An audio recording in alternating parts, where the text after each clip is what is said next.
தியாகிகளான தலைவர்களாலே சுதந்திரம் என்பதை அடைந்தோமே. ஒரு சிலர் மட்டும் அனுமதிக்காமல் பலருக்கும் பயன் தர செய்வோமே. தியாகிகளான தலைவர்களாலே சுதந்திரம் என்பதை அடைந்தோமே. ஒரு சிலர் மட்டும் அனுமதிக்காமல் பலருக்கும் பயன் தர செய்வோமே. ஊருக்கு உழைச்சாலே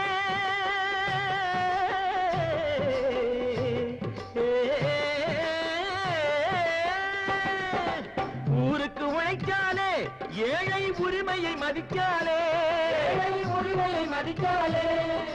பெருமைகள் தேடி வரும்